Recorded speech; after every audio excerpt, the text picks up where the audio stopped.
Panna, wisdom.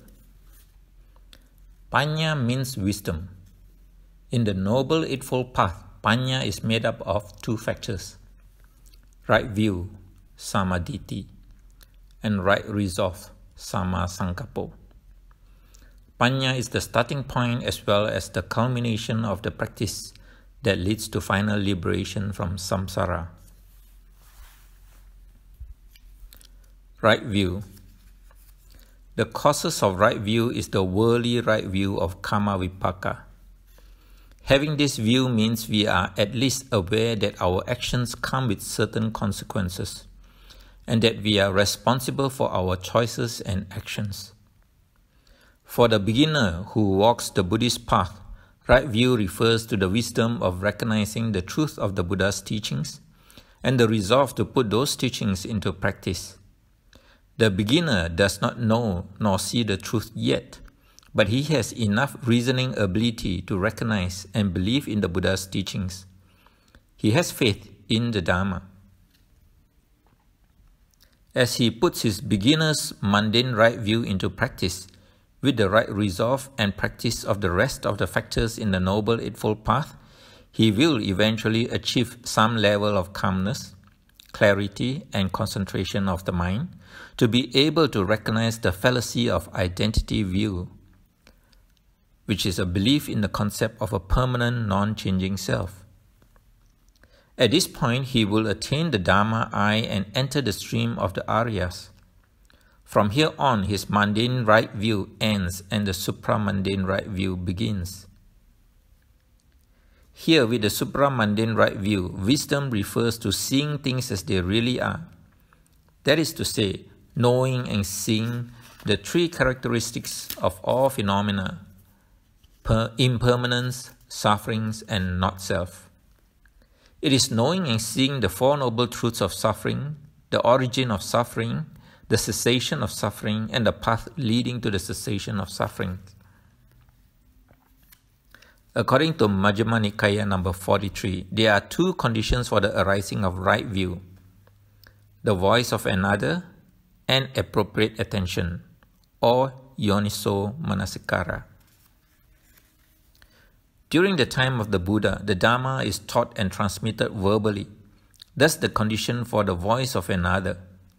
Today, we can learn the Dhamma not just from listening to a Dhamma talk, but also from printed books and other digital products. Yoniso manasikara, or appropriate attention, is also translated as clear comprehension. This is the ability of the mind to focus, analyze, and fully understand the Dhamma. During the Buddha's time, there were already many seekers of truth who had attained clear, calm, and concentrated mind through extensive meditation practice. These people, when they listen to the Buddha's teachings, can have this appropriate attention that led to a breakthrough in their understanding of the Dhamma. Many listeners actually gain enlightenment in this way, simply by listening to the Dhamma, because of the quality of their mind. Importance of right view. Right view refers to seeing things as they really are. It specifically refers to the Four Noble Truths of suffering, origin of suffering, cessation of suffering, and the path leading to the cessation of suffering.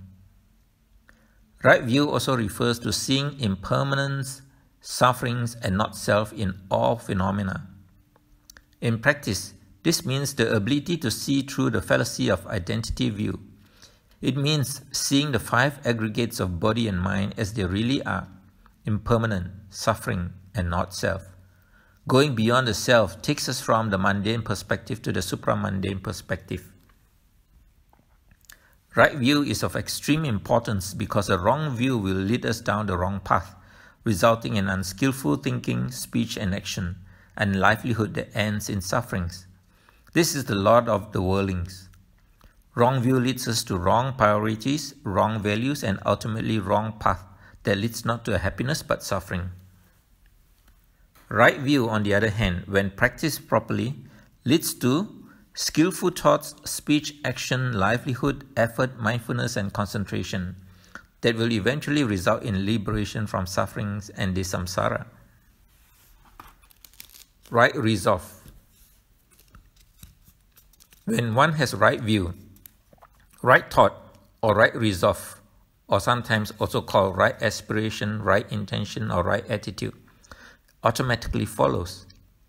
According to Samyutta Nikaya 45.8, a person with the right resolve has the right resolve on renunciation, on freedom from ill will, and on harmlessness. He renounces greed, lobha, frees himself from ill will, dosa, and cultivates harmlessness through overcoming delusion or moha. Thus, he cultivates virtue, sila, and concentration, samadhi, through right thoughts as a result of right view, which culminates in the attainment of wisdom, Panna. Wisdom. As a lay Buddhist, we know sila pretty well, as it is spelled out in the 3rd, 4th, and 5th factors of the Noble Eightfold Path, namely right speech, right action, and right livelihood. We also know it from the 5 precepts. Likewise, it is quite clear that samadhi cultivation must culminate through the practice of right effort, right mindfulness, and right concentration, in at least the 4th jhana, for it to be considered perfect samadhi, where the mind is clear, calm, and concentrated enough for it to see things as they really are. From here, the progression to Panna is spelled out in Anguttara Nikaya 10.1, where the Buddha, in answering Ananda's questions on the benefits of sila, pointed out that good virtues of moral conduct leads to gladness, which leads to joy or piti, which leads to tranquility of the body, which leads to happiness or sukha, which leads to a concentrated mind, which leads to seeing things as they really are, which leads to revulsion, which leads to dispassion, which leads finally to liberation. In this progression, we can see how the practice of virtues leads to the various jhanic factors that eventually culminate in wisdom and liberation. Just in case you might think that the step from seeing things as they really are to liberation is just a few steps away, let me refer you to the Ratta Vinita Sutta in Majjhima Nikaya number 24.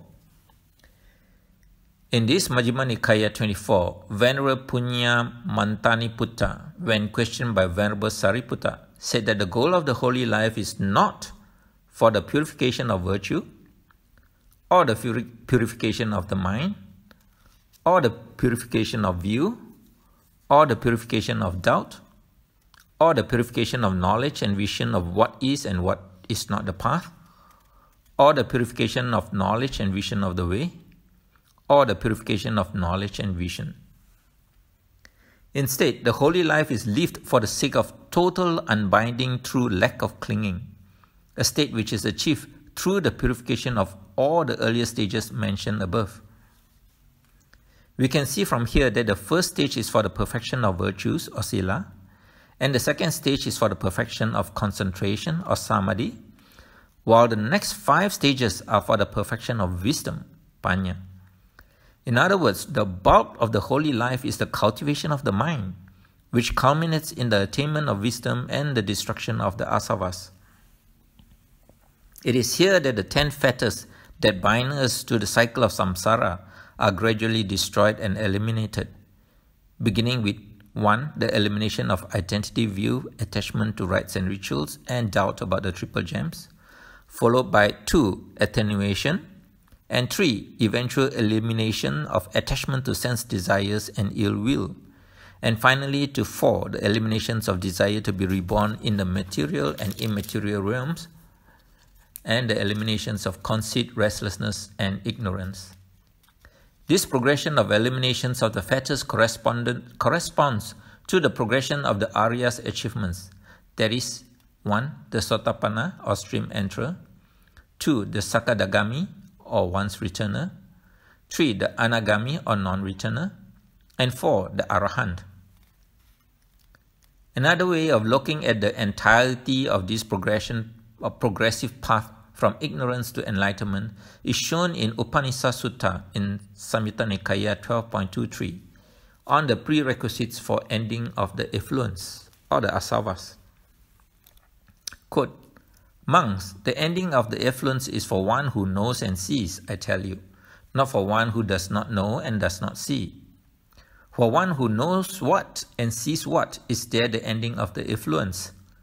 Such is form, such is origin, such is disappearance. Such is feeling, such its origin, such its disappearance. Such is perception, such its origin, such its disappearance. Such are fabrications, such their origin, such their disappearance. Such is consciousness, such its origin, such its disappearance. The ending of the effluence is for one who knows in this way and sees in this way. The knowledge of ending in the presence of ending has its prerequisite, I tell you. It is not without a prerequisite. And what is the prerequisite for the knowledge of ending? Release, it should be said. Release has its prerequisite, I tell you. It is not without a prerequisite. And, and what is its prerequisite? Dispassion, followed by disenchantment. Then knowledge and vision of things as they actually are present. Then concentration. Then pleasure. Then serenity. Then rapture. Then joy. Then conviction or faith. Then stress. Then birth. Then becoming. Then clinging. Then craving. Then feeling. Then contact. Then the sixth sense media, then name and form, then consciousness, then fabrications. Fabrications have their prerequisite, I tell you. They are not without a prerequisite. And what is their prerequisite? Ignorance, it should be said. Unquote.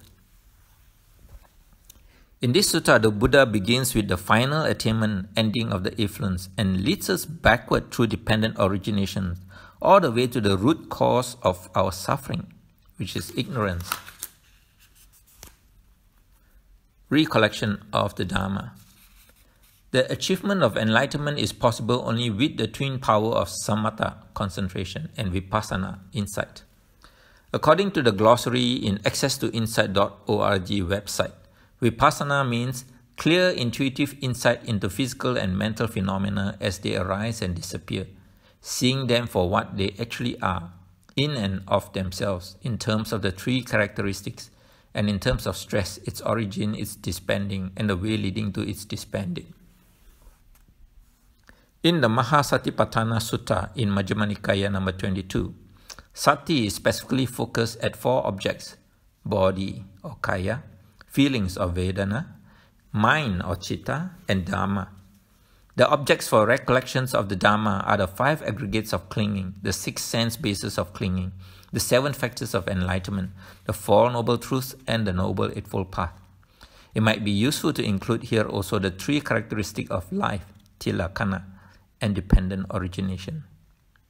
Thus, it is useful for us to take a closer look at some of these important topics.